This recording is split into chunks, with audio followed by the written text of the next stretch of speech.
Primary activities, part 3.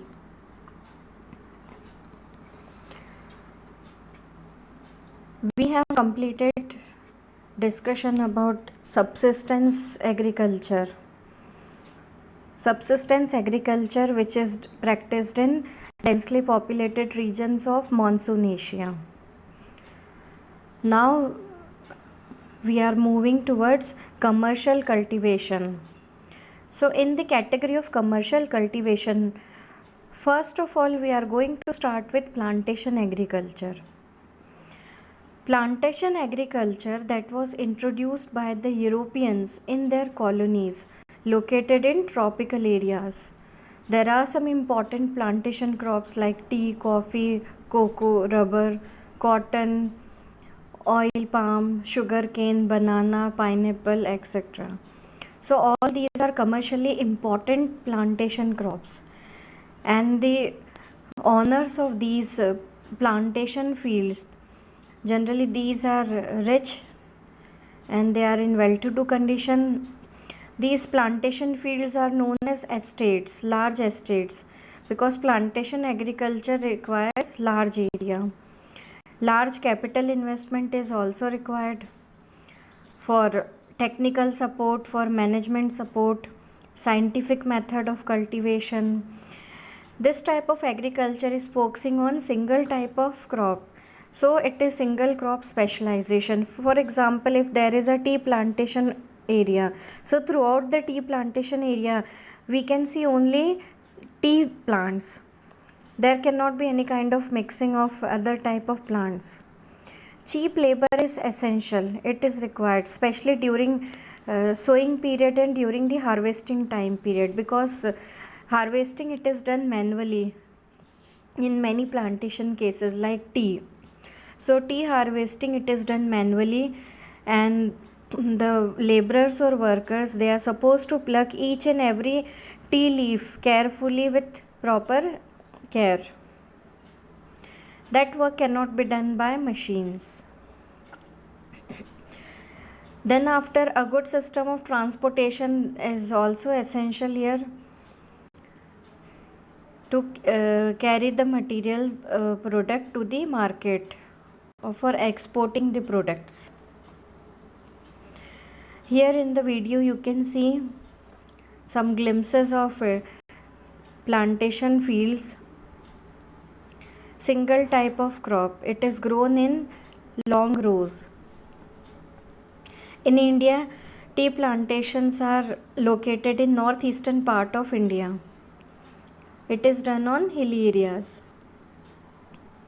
Here you can see plucking of tea leaves, and the workers are putting leaves in baskets. These baskets are known as doko. So cheap labor is very much important here. Like this, they are plucking leaves and then keeping it into doko.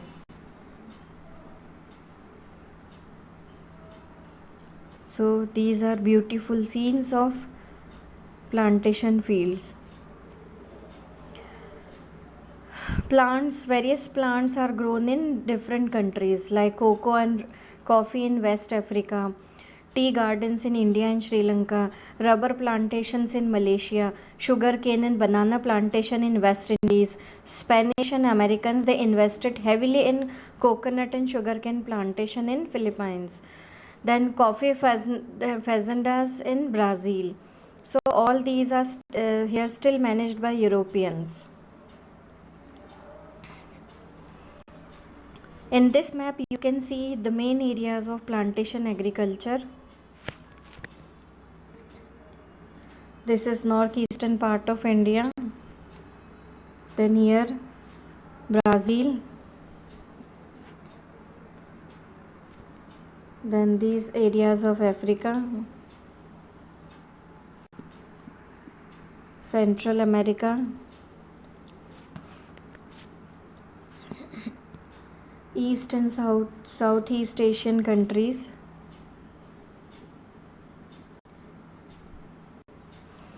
Next is commercial grain cultivation. It is also example of commercial agriculture. So as per the title, commercial grain cultivation, it is focusing on agriculture or farming of food grains like wheat. Here it is the main crop. It is practiced in the interior parts of semi-arid land of mid latitudes where rainfall is below average. Wheat is main crop or principal crop. Other crops are corn, barley, oats, rye, etc. Here the field size is very large. An entire process it is done with the help of machine.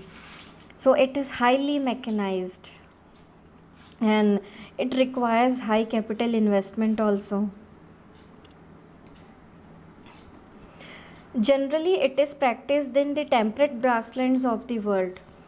If you remember, you must have studied in your 7th 8th standard about these temperate grasslands like steppes of Central Asia or Eurasia, then prairies of North America, pampas of South America, velds of South Africa, downs of Australia, and Canterbury Plains of New Zealand.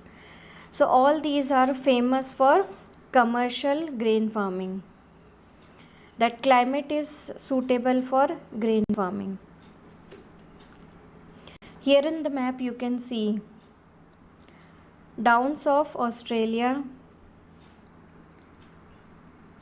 pampas of South America, prairie grasslands of North America, steppes of Central Asia. This map is important for your map question also as well as for MCQ. So you have to be particular while remembering this map also.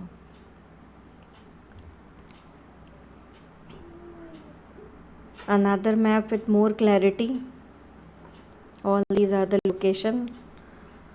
Names should be clear. Prairies, pampas, velds, steppes and downs. So all these names are important. Now the next is mixed farming. First of all, here we need to think about its title, why it is known as mixed farming, because equal focus on crop cultivation as well as animal rearing, दोनों के ऊपर equally ध्यान दिया जा रहा है, इसीलिए हम इसे क्या बोल रहे हैं, मिक्स्ड फार्मिंग बोल रहे हैं.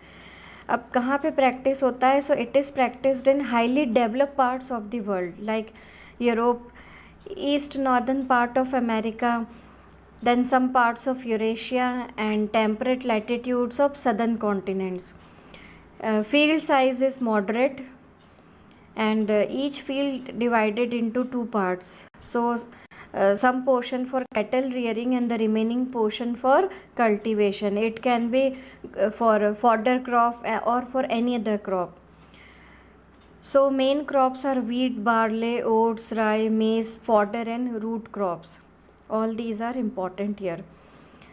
Fodder crops are important as what I said here. This first point is very much important. Equal emphasis on both crop cultivation and animal husbandry. Crop rotation and intercropping are important features of mixed farming. So this point is also very important here. Crop rotation and intercropping. Here you need to understand what is the basic difference between crop rotation and intercropping. So crop rotation.